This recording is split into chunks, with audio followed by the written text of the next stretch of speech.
Hi, I'm Bill O'Reilly. Thanks for watching us tonight. An embarrassing situation at the Al Smith dinner in New York City last night, and that is the subject of this evening's Talking Points memo. The dinner is sponsored by the Catholic Archdiocese of New York, primarily to raise money for poor children. Last night, the charity broke a record, raising more than $6 million. That is the good news. The bad news is the keynote speakers, Hillary Clinton and Donald Trump, were way too harsh, and they embarrassed Cardinal Timothy Dolan. No way to spin it. It was not a good evening. Al Smith was the first Catholic ever to run for president. He lost to Herbert Hoover in 1928. His family puts together this charitable event every year. It's supposed to be a lighthearted night. And 4 years ago, President Obama and Mitt Romney understood that. As President Obama surveys the Waldorf banquet room with everyone in white tie and finery, you have to wonder what he's thinking. So little time, so much to redistribute. I'm still making the most of my time in the city. Earlier today, I went shopping at some stores in Midtown. I understand Governor Romney went shopping for some stores in Midtown. Until you can see the ribbing was gentle. Last night it was nasty. Hillary believes that it's vital to deceive the people by having one public policy and a totally different policy in private. That's okay. I don't know who they're angry at, Hillary, you're right. For example, here she is tonight in public pretending not to hate Catholics. Now that stunned the crowd. So I was expecting Secretary Clinton to seize the moment and be gracious when she came up. That would have helped her. She didn't really need to do anything else other than keep it light. That would have contrasted with Mr. Trump. But Mrs. Clinton did not do that. Now, look, I have deep respect for people like Kellyanne Conway. She's working day and night for Donald, and because she's a contractor, he's probably not even going to pay her. Donald looks at the Statue of Liberty and sees a 4. Maybe a 5 if she loses the torch and tablet and changes her hair. Now, what Trump and Clinton did was more like a roast, not an amiable benefit. Before the speeches began, I was able to see both Trump and Clinton up close. I was about 5 feet away from them. It was clear to me that neither wanted to be at the event. Understandable. They had to be tired coming off that debate. It was also clear that they despise each other at a level rarely seen in national politics. I kind of felt sorry for Cardinal Dolan, a friendly guy who did a nice job sitting between the two, trying to keep the peace. While Trump was at the dais attacking Clinton, the Cardinal was smart enough to divert the secretary by actually talking to her during the businessman's remarks. It was a deft deflection, all the Cardinal could do.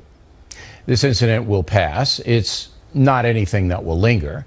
But for me, a voter, not a commentator. I have to question the judgment here.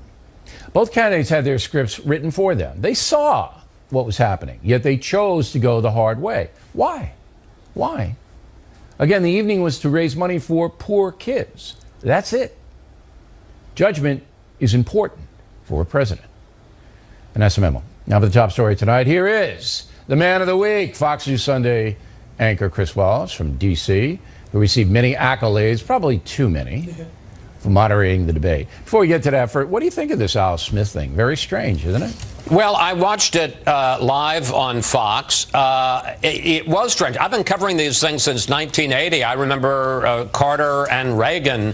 And as you say, there's some ribbing and maybe there's a little bit of an edge to it, but it stays within some bounds. The only thing I disagree with your talking point is that I thought that while they both went a little too far, I thought Trump went way too far.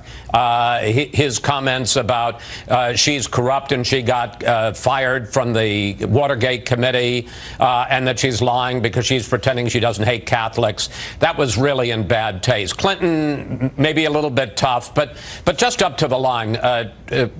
As far as Trump is concerned, he stomped all over the line and went into the next county. Okay, I disagree a little, not vehemently. Hillary Clinton's speech was not well received by a friendly audience. That audience was friendly to her. It was not a well-received speech at all. You can get a lot of laughs, didn't deliver it well, Wasn't looking like she was having a fun time. You're right. The hate Catholic thing, that was bad. And they openly booed him, Bill. And they booed her we're talking about a charity dinner, and they were no, booing. they booed him. They booed him, no doubt about it, and they were heckling him and yelling at him. But they booed her too on 2 occasions. And again, it was a very friendly pro-Hillary crowd. But the degree on which both of them exercised poor judgment, I think, is disturbing. Do you disagree with that?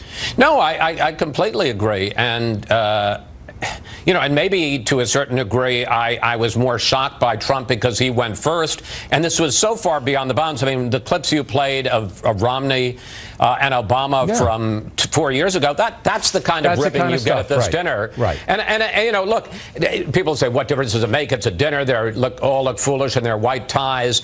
But the fact is, it's part of the glue that holds the country together. Yeah, we fight on the issues, but, there's more that unites us than divides us, and you sure didn't feel that last night. There isn't, not anymore. There's not more that unites us and divides us anymore. And whoever wins this election is going to go in as the most unpopular president-elect in history of this country. In their history, even more unpopular than Andrew Johnson after he took over for Abraham Lincoln and was assassinated. All right, let's get to Las Vegas. I'm more interested in what you saw behind the scenes and the tempo of it. My posture, as I just said, is that they hate each other, Clinton and Trump. You picked that up? Oh, yeah. There's an old saying that the great football announcer Keith Jackson, when he was talking about a big rivalry game, would say these two teams just plain don't like each other. And I had that distinct feeling from the moment they walked out on the stage and very pointedly refused to shake hands to the end when, at least in the second debate, they shook hands at the end. No, they didn't. And when Hillary Clinton came up to thank me, Trump very pointedly at the end stayed behind his podium. He didn't want to breathe the same air or get anywhere near Hillary Clinton, and he only came up to me after she had left. Now, what did Secretary Clinton say to you? Well, it was funny. She said two things. First of all, thank you. Very pleasant. But the other thing was that as opposed to the other debates, there was a barrier that kept the families from walking up onto the stage. So Bill and Chelsea couldn't get to her. And she said to me, do you think it's okay if I go down there? And I said, Secretary Clinton, I think you can do whatever you want. And she went down. So that was very simple. With Trump, a little bit longer conversation. He said he thought I did a good job and that it was the best of the debates. He seemed in quite a good mood at the end. Okay, now, taking out the rigged election thing, taking that off the table, all right, did both of them, in your opinion, answer your questions, or did they dodge? And if so, who dodged the most? Well, I mean, did they answer my questions? That is the most rhetorical question you've ever asked on this show, Bill. Of course they didn't answer my questions. Sometimes they did, and sometimes they dodged like crazy. And I would have to say Hillary dodged more than Trump did, especially when it came to the question about the Clinton Foundation. And this is, incidentally, gives you an insight into the difficulty of being a moderator. So I asked her the question, which I think was perfectly legitimate, about you promised that there'd be no conflict of interest, but in fact wasn't this pay to play? And she quickly said, no, of course it isn't. And then she said, but let me tell you about the foundation. Yeah, I mean, that's her line, right. I knew where we were headed there. Right. And then you're in a position as a moderator, as she's talking about helping needy kids and sick kids and stuff, how do you cut that off? And the answer was, after about 10 or 15, 20 seconds, when it was obvious to me and I thought to the audience that she was ducking, I then interrupted. But she dodged more. Sometimes he just didn't answer the question, but I don't think he was dodging. Okay, I'm going to give Chris 2 more minutes than originally scheduled because I have more questions for him. All right, now, in the debate itself, Hillary Clinton spoke 6 more minutes than Donald Trump. Were you aware of that when it was going on? No. They had said to me, the debate commission, that they'd let me know. But I will say afterwards, because I expressed some concern about that, it was the case that sometimes, for instance, in those 2-minute answers where they were given 2 minutes, uninterrupted at the beginning of each topic, he didn't fill up his time. No, so yes, part of that was she right. talked more, and sometimes he just seemed to run out of things to say. Right. She never ran out of things to say, but he did. Oh, no. And I said that yesterday because I watched very closely. in the sequence with the puppets, I thought that was infantile. I would have said that if I were the moderator. Did it ever occur to you to say, you know, that's kind of juvenile what you guys both did? No. Look, one of the things I'll say is I had prepared very, very, as anybody would, in depth. I had my questions. I honed my questions. I was rewriting them on Wednesday. I had cheat sheets of little facts, so that I'd be able to back up anything that I asked. But you're making decisions. And even as much as we do this on this show, when you're there with the two presidential candidates and they're arguing with each other and they each have their agenda, you have to make a lot of snap decisions on the fly, instinctual decisions. Right. Am I going to get in here? Am I not going to get in there? If they were going to be infantile, God bless them. Let them be infantile. All right, that's so you just let them hang themselves. But I mean, that's different. Well, everybody says you did a good job, so now you're really going to be insufferable. You're going to be strutting around and, hey, I'm Chris. You want to know something? Yeah. I have too much of my dad in me. I enjoyed it for about half of the plane ride home from Las Vegas, and then I started thinking, I got to book a show for Sunday. It's right. As you know, no matter how well or badly we do, the real reaction is next. What do I got to do next? Your father would have hot dogged it. But I'll tell you one thing, and I don't want you to reply. Your father would be very proud of you, Chris. I appreciate you coming on tonight. Thank you. Next on The Rundown. Some very surprising presidential polling and bowling, and Rivera will analyze. And later, we'll talk to Lou Dobbs, Dana Perino, John Stossel about the election up ahead. Campaign 2016 segment tonight. Some national polling out today. Investors Business Daily has a race essentially tied. Trump 41, Clinton 40 in a four-way. Rasmussen also has a race tied. Trump 43, Clinton 41 within a margin of error. These are the two latest polls, and I'm surprised. With us now here in New York City, Eric Bolling and Geraldo Rivera. What say you, Rivera? I'm surprised, but they are outliers. They're not mainstream polls. A lot of folks, though. The sampling changed, the methodology, and all the rest of it. It may not represent what's really going on. I still think the real clear average of polls is the way to go. You have to average to weed out the mathematical discrepancies. About six. It's Hillary plus 6. Yeah. But I think that in some ways it's like when we were kids and taking castor oil. The voters for Hillary, even though she is preferred right now, they're going like this. There's not a lot. It's not a lot of enthusiasm. No. Trump has a lot of enthusiasm, smaller base. I'd like to also point out that when you have a poll that has one candidate leading by 6 and a margin of error of 4, that's within the margin of error. So you do the same to both sides. I think any other election, Hillary Clinton would have thrown the towel in by now because of, the WikiLeaks and the Project Veritas videos. I mean, this is damning stuff. When the DNC is hiring thugs to create problems in events. It may be damning to you and the people who are watching The Factor right now. But most people, they don't have any idea. The media doesn't cover this to any great extent. Well, that's what I'm talking about. What the media has done has been so biased in favor of her. They'll talk about everything Trump does instead of these issues that would. These issues would disqualify Hillary Clinton in any other year. He disqualified himself when the Access Hollywood tape came out, even though it was 11 years old. That is an issue that everybody grasped. That lost him the women's vote, and that's where the war will be. Do you think that's more important than exposing quid pro quos with the Clinton Foundation? Are you talking about under God or in some cosmic sense? I'm talking about the American people looking at who do I want to run the country for the next 4 years? Someone who's lied to women vote. Let's advance some nasty things. I don't believe that Hillary Clinton, even people in her own party, she just doesn't. It's not Barack Obama. She's only more popular than one person, the person she's running against. If that's so, the further away you get from the Access Hollywood stuff, the further away you get from the salacious business, all right, the more that wears down. I agree. Okay, so you got 2 weeks left essentially in this race. She's running out the clock to a certain extent. Do you think she can? It depends on how many more, the bimbo eruptions, to use the phrase against Bill Clinton. There was one yesterday, nobody paid attention to it. They're paying enough attention to keep the undercurrent that Donald Trump is a predator. I think that if you keep that buzz, obviously, it's like a toothache. It's very difficult to The Fox ignore. News poll asked not that question, but essentially, and half the country says doesn't care.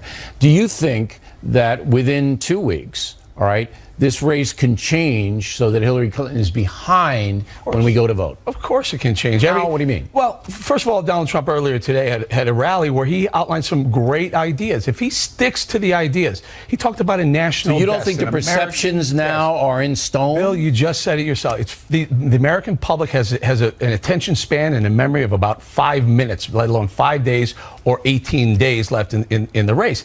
Anything can happen. I'm not saying that the polls are going to flip. I'm saying there's a lot of things that are going to happen between now and then. And then we're going to have more WikiLeaks stuff, too. They decide to vote for Trump, even though they won't say they will. As long as we all agree this would be the biggest political comeback in the history of the planet. According to what? If The it polls? happens. Well, this was bigger than Truman Dewey. This is the hugest. If he were to come back, Just it would be cited to two come out polls of where he's nowhere. leading. Yeah. Two polls. These polls have. Well, let's wait for the mainstream right. polls to come out today. Thank you, like Fox gentlemen. News. Take Fox News. Directly ahead, Lou Dobbs has been a big Trump supporter. Is he happy with the way things are going right now? Then Stossel, the libertarian guy, can he support Gary Johnson, who, to put it kindly, doesn't really seem to know very much? Those reports after these messages. Personal story segment tonight, Lou Dobbs, a supporter of the Trump campaign. So how's it going, Lou? He joins us now. Are you happy with the way the debates turned out? Let's take the three debates. I think the debates turned out absolutely perfectly. He won the last two. I think it was a 2-to-1 series of debates. I think he has engaged the American public on the issues that are important to the nation, and that hasn't happened in a presidential election since 1980. See, I give you the second debate. I think Trump won the second debate. The third one, he was ahead, and then he did the rig thing. The rig thing is one of the brightest things that he could have done. To his base. For his base. Yeah. This is a country. But he needs more than his base. Well, it is, I think, an absolute stroke of genius what he's done, because he is dominating the airwaves, the web, and newspapers that still exist with the story of why this is a rigged election. All right, so you say that even though he's getting pounded by the media. Yes, right? By the liberal media particularly. Which is 80% of it, Lou. Yep, absolutely. Well, let's be honest. That it's not a bad thing because he is now the center of attention again, which he loves. Well, he loves that. Right, and she is gone. And you think that's a positive? I think what is a positive is that there is now, there's an insistence on an accounting. The Democratic Party in this country had to replace their 3 top officers because they rigged an election against one Bernie Sanders. They chose the nominee. But there were other reasons why they were dumped. As you will, but they're marginal. The main reason is because they're corrupt. And that was the super delegate thing that we. But it let goes me ask you beyond this: that. You know Jeff Bezos? I do know Jeff. Do you know him personally, by the way? I've met him. Well, you hobnob with those people. Yeah. He's the head of Amazon, and he bought the Washington Post. Yes, he comes out today and he smashes Trump. Just of course. Smashes him. Have you been reading his paper? Yes. The Washington Post has 7 attack pieces on him every day. I understand that, but he did it on the rigged business. And my analysis the other night was that Trump was winning that debate, all right, on the issues, and didn't have to give the hammer to the people who hate him. The people who hate him, Bill, as you well know, are going to hammer him whatever But that's he a does. big one. This way, he is dominating and insisting that people come to a conclusion about whether or not the system is rigged. You can't dismiss what the Democratic Party did. Do you think Debbie Wasserman Schultz, who was the head of the Democratic system is rigged, Let me is just different finish than this, the election because this is rigged. important. Debbie Wasserman Schultz was was the top official, was replaced, and where is she today? She's the chairman of Hillary's campaign. Why would you trust them? They just want to win. They don't care about credibility. Well, that's what he wants to do, and only it's considered a liability when he wants to win. There's a difference between the system is rigged and the election is rigged, right? I don't think so in this instance, because the system is the establishment. The Democratic Party represents the establishment. Hillary Clinton is the establishment. Yes. She has a series of utter scandals that are unprecedented in our history. She was not charged when... We all know that, but what's the point? The point being, she represents the establishment, and you're seeing that reflex from the establishments, the elites of both political parties attacking Donald Trump. And you think that'll mobilize the people who don't like it? I think absolutely. So you're predicting now tonight that Trump will win? I will predict this, that the margin in this race is going to be so close. But then it's going to be rigged. No, if it's close, then everybody gets sued. No, what I'm saying is, I think he prevails. You do? And think he's going to win? And I think, yes, I do think he's going to win. All right. And I think the reason is largely because he's focused people's attention on the fact that WikiLeaks is now the institution in this country honoring the people's right to know. Well, we got you on tape, Dobbs. I was afraid of that. I was afraid of that. All right. Plenty more ahead as the factor moves along this evening. Younger American voters, do they know anything? I'll have a shocking report for you. And Dana Perino on her former boss, President Bush the Younger, how he handled things like the Al Smith dinner. I hope you stay tuned for those reports. Impact segment tonight on Monday. Jesse Waters will have a report on how younger voters are seeing the presidential election. Tonight, a similar theme. A group called Victims of Communism Memorial Foundation has released a report on American attitudes towards socialism and communism. Study found that 32% of millennials, a third of them, believe more people were killed under George W. Bush than the Russian tyrant Joseph Stalin. Is that amazing? Also, only 42% of millennials, Americans born in the 1980s, have a favorable view of capitalism. And 46% they'd vote for a socialist like Bernie Sanders. Joining us from Washington, Marion Smith from the foundation. Were you surprised by the findings here, Mr. Smith? Unfortunately, we weren't really surprised. Over 2 years, we've been educating Americans, and especially younger Americans, about the now almost 100 years of history since the first communist regime burst forth on the world stage in 1917 with the Bolshevik Revolution. Since that time, 100 million people killed in nearly 40 some communist regimes around the world. And we found that most people found that these numbers were shocking, and many didn't even believe them. Well, so we suspected it was a problem. Yeah, well, let's get into George W. Bush and Stalin. If you don't know who Joseph Stalin is, he was a dictator in Russia, Soviet Union, during World War II. He killed millions of people, so many people that they can't count them, because there was no reporting on it, and it was just mass slaughters that Stalin undertook. To compare him to Bush the Younger is so absurd, it's painful, so that tells me that the U.S. educational system, the public school system, is just that they're not teaching anything. Well, we have a sort of withering critique of the American free enterprise system and of our own U.S. history. And at the same time, millennials, and I don't want to be too hard on them, I am one, are finding sort of a difficult job environment as they graduate from college and enter the workforce. Our poll also found that there were more people my age, the millennial generation, who thought our economic system worked against them rather than for them. Right. And some 46% would vote for a socialist. One generation younger than us, those who are in high school now, half of them would vote for a socialist, and 1 in 5 would vote for a communist. But they don't even know what socialism is, most of them. And I want to get back to my question about not knowing who Stalin is. Stalin was as bad as Hitler. All right, it's the same thing.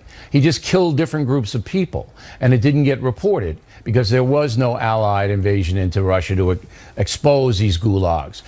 And you walk down, and people your age, they don't know Stalin, they don't know World War II, they don't know anything. So how can they make responsible decisions about any economic system now? How is it possible?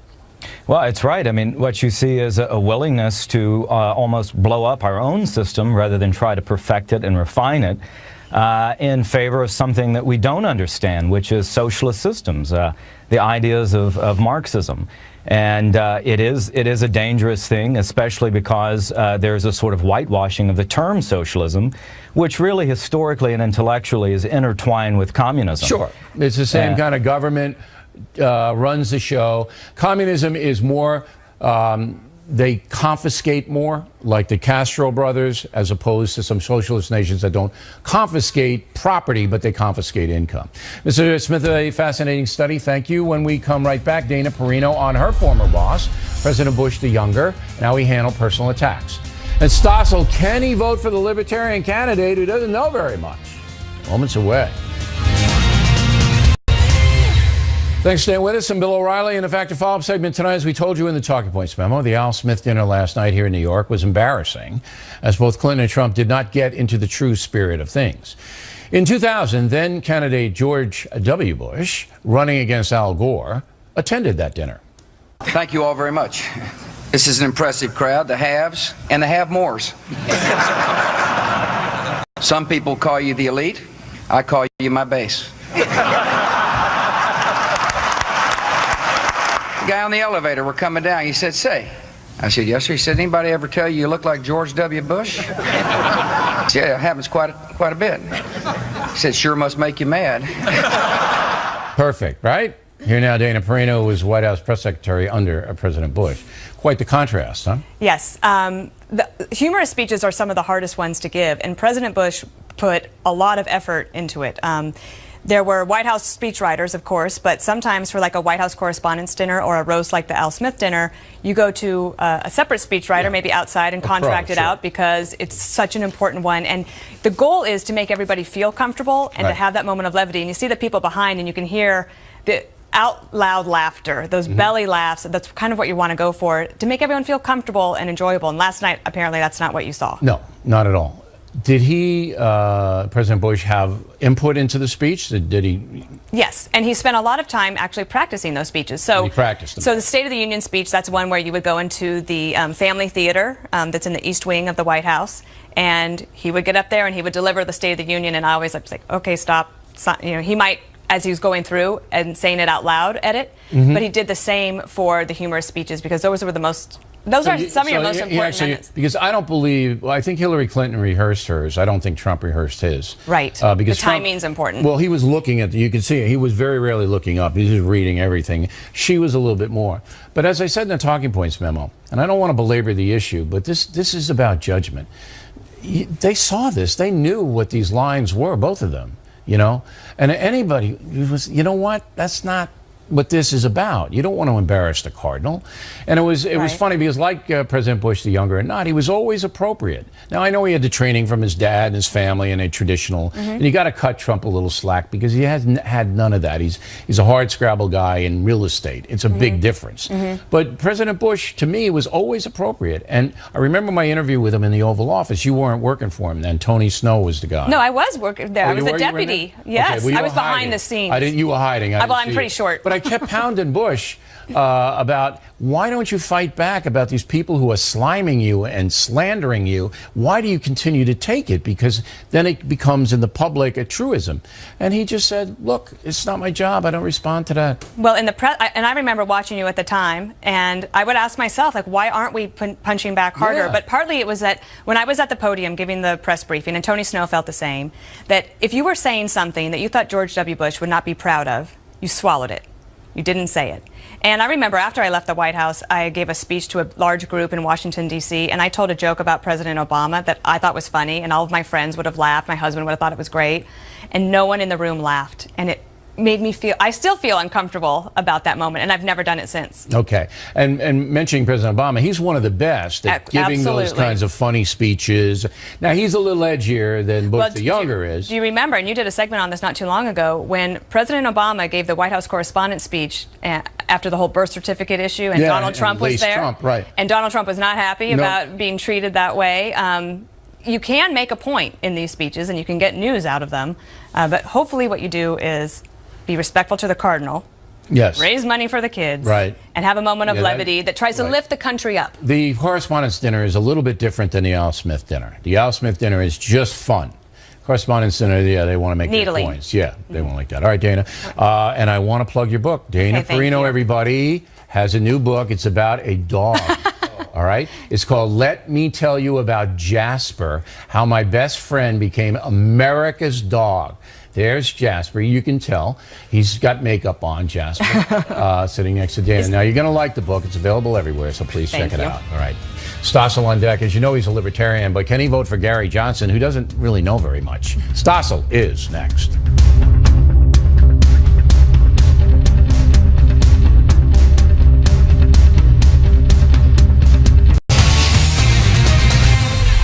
Back in the book segment tonight, the Libertarian vote. As you may know, former New Mexico Governor Gary Johnson running on that ticket. He's polling a little more than 6%. Here now, Libertarian John Stossel. So, you know, the gaffes that the governor has made. Everybody makes them.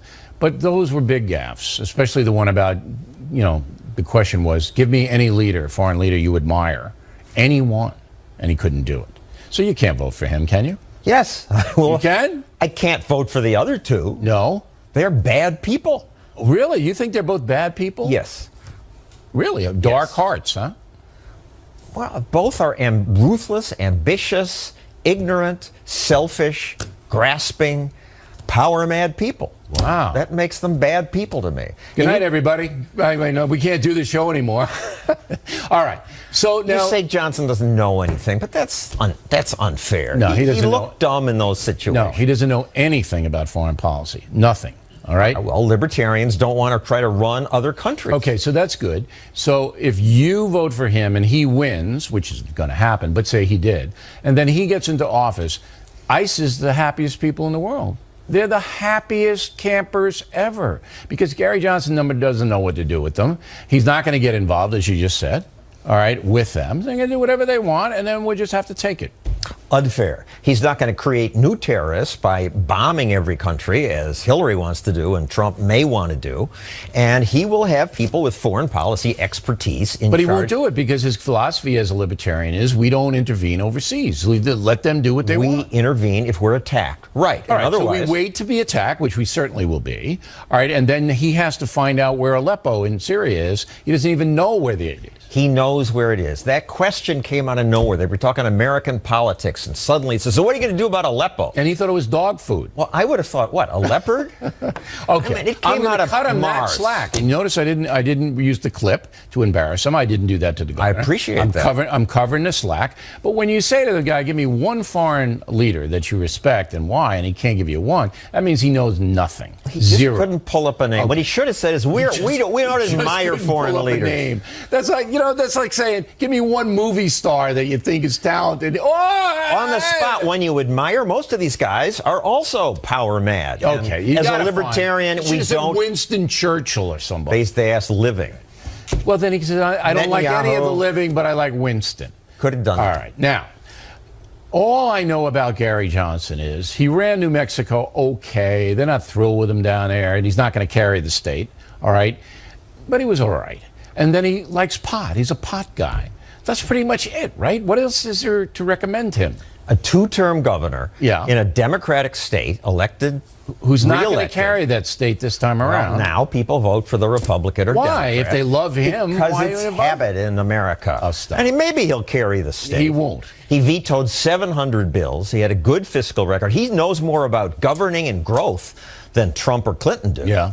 So you believe that despite the pot thing, that he does have an economic vision that would help the country? Yes. Mm-hmm. And I'd much rather have a guy smoking weed than drinking alcohol. But look, the state dinners, they'll be so different with the bongs on every plate, you know. No, let's not get crazy. No, I'm not getting here. crazy, but he's a pot guy. He says, this is the intoxicant I like. Right. I choose not. I haven't had a drink in 28 years. Right. It's much more damaging. And I agree. You know, the White House and the strobe lights and all of that, the hard rock music.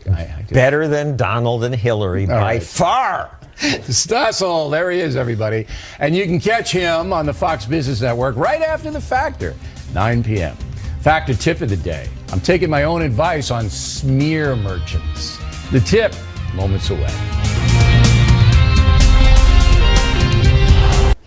Factor tip today, what to do about smear merchants in a moment. But first, this weekend would be a great time to start shopping, as the next 2 months will be a blur. I can sign copies of all the Killing books for you, including the latest, Killing the Rising Sun. Signed books make fabulous gifts, as you know, and they're pretty inexpensive. If you become a BillO'Reilly.com premium member, you get any book free, plus free copy of Elise Wheel's new effort, The Candidate, plus a copy of the Constitution. So there, how can you not do this? Now the mail. Janet, I'm withholding her last name, Georgia. Bill, I would like to know how you, in good conscience, can attend a dinner where Hillary Clinton is a guest. Both you and Cardinal Dolan are a disgrace to the Catholic faith in the eyes of God. Well, Janet, since you seem to be the spokesperson for God, can you get him to come on The Factor? That would clear up a lot of stuff. John Dowd, Sturbridge, Massachusetts. Bill, your reporting was not fair to Donald Trump. You left out the fact that Al Gore challenged the vote in 2000. That was after the fact, not before the election, John. This is no comparison. Richard Lamb, Oakley Fife, Scotland. I think Miller is spot on, saying the boat has sailed for America. 4 more years of the same will ruin you. Nick Parrish, Anaheim, California. Miller said a very profound thing. The left believes in cradle-to-grave entitlements. They just make it hard to get to the cradle. Excellent line, Nick. John Williams, Hawley, Texas. O'Reilly, why bother having folks on the factor? You do all the talking. I think Waters should take over. So do I, John. I want him to take over. Waters, could you handle it? No, he's not here. Bob Miley, Roswell, Georgia. While reading Killing the Rising Sun, I could not help but see a parallel between the 1940s Japanese and today's ISIS. Their barbaric actions and suicide missions are the same. Valid comparison, Bob. Jack Kuvlich, Bentonville, Arkansas.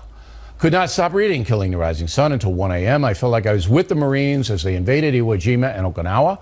Also, I felt like I was on the ground when the atom bomb dropped. And that is our technique. Dugard and I, Jack, want to put you, the reader, into the action. Jason Haynes, St. Mary's, Pennsylvania, just became a BillO'Reilly.com premium member. Can't wait for my free books to arrive. Should be there this weekend, Jason. We appreciate you signing on. And finally tonight, the factor tip of the day. Recently, I told you it's better to ignore small, annoying stuff. Remember that? So now I'm following my own advice. The Washington Post pays a guy to blog who simply attacks Fox News all day long. All right? They pay the guy to do that. Now, the problem is sometimes his garbage, and it is garbage, is picked up by other outlets. Latest is an attack on killing Reagan, and I'm ignoring it. But Martin Dugard, my co-author, is not ignoring it. So if you care at all, and I'm sure you don't, you can go to BillO'Reilly.com and link on over to Marty's response, which is on our publisher's website. By the way, the movie Killing Reagan, big success with viewers, and that's why these attacks happen. Anything to diminish me and the success that we're having here. And that is a factor tip of the day. If you can ignore it, ignore it. So it's it. And that is it for us tonight. Please check out the Fox News Factor website, which is different from BillO'Reilly.com. Also, we'd like you to spout off about the Factor from anywhere in the world. O'Reilly at FoxNews.com, O'Reilly at FoxNews.com. Name and town if you wish to opine. Word of the day, do not be umbrageous. What a great word. Do not be umbrageous when writing to the Factor. Now, we have 7 more shows before the vote. 7. No, wait. No, more than that. We have 11 more shows before the vote. Next week, and we're going to start to home for you Don Imus out there, home in on real specifics and watching the polls, the Electoral College, all of that. We're going to do a special Sunday night show of the week the election takes place. So stay with us every night because we're going to have the cutting edge. No spin here, no rooting, no endorsements, just the facts, all right? We appreciate you guys watching. We're having historic ratings. I'm Bill O'Reilly. Please remember that the spin stops here because we are definitely looking out for you.